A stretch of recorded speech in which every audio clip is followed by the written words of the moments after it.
नमस्कार। अगर किसी भी मस्तकरवंशी से उसकी पहली कामना पूछी जाए तो आपको जो उत्तर मिलेगा वो हर हालत में लाठी, दुग्गी और गुल्लक की मस्तखर द्वारा निर्धारित त्रिकोणीय मर्यादा के बंधन में बंधा हुआ मिलेगा। फिर चाहे वो मस्तकरवंशी नर और मादा किसी भी आकार, प्रकार और आयु के हों। कुछ समय पहले हमारे यहाँ 1-1.5 फुट का बोना मस्तकरवंशी उत्तर प्रदेश के थानों में दुग्गी उपलब्ध कराने का प्रार्थना पत्र लिए घूम रहा था, जिसने काफी समय तक हमारा मनोरंजन किया था। ऐसे ही एक मस्तकरवंशिनी दुग्गी द्वारा उगली गई एक अर्धविकसित गांठ रेवड़ राष्ट्र की सड़कों पर 3 पहिए के एक यंत्र पर भटक रही थी, जिस पर टीम फुद्दुद्दीन के एक सदस्य गंडरुद्दीन तहमद की दृष्टि पड़ गई। गंडरुद्दीन तहमद ने जब गांठ से पूछा कि उसकी क्या कामना है तो गांठ ने बताया कि ऊपर से गांठ दिखने के बावजूद गांठ के निचले हिस्से से जो लाठी जुड़ी हुई है वो पूरी तरह से मस्तखरीय चीरे द्वारा दीक्षित और हर प्रकार की संवेदनाओं पर प्रतिक्रिया देने में सक्षम है। पल पल खड़ी होकर कपड़े से बाहर निकलने को आतुर लाठी कभी कभी तो इतने आवेश में आ जाती है कि गांठ के वजन का अनुपात या कहें बैलेंस बिगड़ जाता है और गांठ लुढ़क जाती है। इस लाठी से मजबूर गांठ की पूरे मस्तकरवंश समाज से करबद्ध विनती है कि उसे भी जंगल दर्शन और जंगल की निचली घाटी में छुपी किसी दुग्गी में लाठी सरकाने का अवसर पशुआधिकार आयोग द्वारा निर्धारित नियम संख्या 786 के तहत दिया जाए। मेरे साथ मौजूद हैं 24 साला ज़ीशान, जिनकी हाइट इस वक्त सिर्फ 3 फीट है।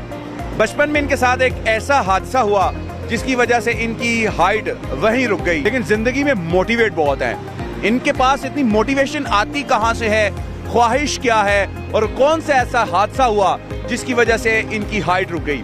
पैदा हुआ था तब ठीक था मैं, उसके बाद मैं बीमार हुआ हूँ, बीमारी के बाद फिर ये हुआ है। क्या क्या ऐसी ख्वाहिशात हैं जो आपको लगता है ये मेरी पूरी होनी चाहिए? मुझे ख्वाहिश ये है कि मेरी बीवी लंबी हो लंबी भी होवे तो सोनी भी होवे।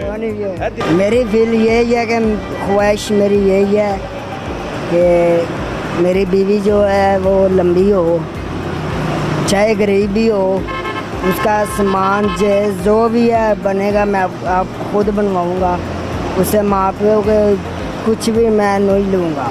बस मुझे लड़की चाहिए, अच्छी चाहिए और अच्छे ख़ानदान की चाहिए। लड़की लंबी हो और गरीब भी हो चलेगी, जहेज भी आप सारा कुछ खुद करेंगे? इंशाल्लाह सारा कुछ हम खुद करेंगे और सामान की उसने टेंशन नहीं लेनी, हर चीज़ उससे मिलेगी, जो चीज़ मांगेगी उससे मिलेगी। आपकी होने वाली बीवी ने ख्वाहिश कर दिया मेरे लिए आसमान से तारे तोड़ के लाओ, तो किस तरह तोड़ोगे?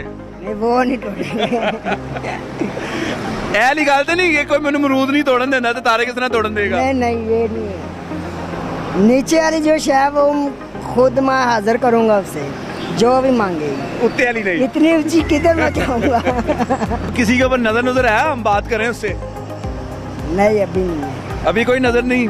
तो कब इरादा रखना है ऐसे प्यार मोहब्बत नजर डालने का? नहीं इरादा तो है, वो मिलेगी तो फिर ही है ना। 5 फुट 2 इंच के 5 फुट 4? नहीं थोड़ी ऊंची हो जाए, इतनी भी ना हो, कोई 4.5 हो जाए, 4 हो जाए। जी तो नाज़रीन, ज़ीशान की आपने गुफ्तगू सुनी। इनकी सिर्फ एक ही ख्वाहिश है कि बीवी जनाब लंबी चौड़ी जवान हो, और अगर ज्यादा लंबी चौड़ी जवान नहीं मिलती तो एटलीस्ट मेरे से तो जवान हो। अगर आप में से कोई ख्वाहिशमंद है ज़ीशान के लिए तो जनाब। दुग्गी की अभिलाषा तो ठीक है, पर गांठ रह जाने का कारण कैमरे पर बताने से झिझक गया, जिसे बाद में हमारे जासूस गंडरुद्दीन तहमद को उसने बताया कि 5 वर्ष की आयु में जब पहली बार अपनी छोटी सी गुल्लक लेकर मदर में घबराया हुआ सा जीवन की पहली सुन्नत पूरी करने पहुंचा तो वहां के मौलाना की लाठी, जो लंबे समय से गुल्लक दर्शन न कर पाने के कारण आवेश की पराकाष्ठा पर थी, उसने पहली ही ठोकर ऐसी मार दी कि पूरा मूलाधार चक्र ही खंड खंड हो गया। और यही वो कारण था कि गांठ का विकास हमेशा के लिए वहीं रुक गया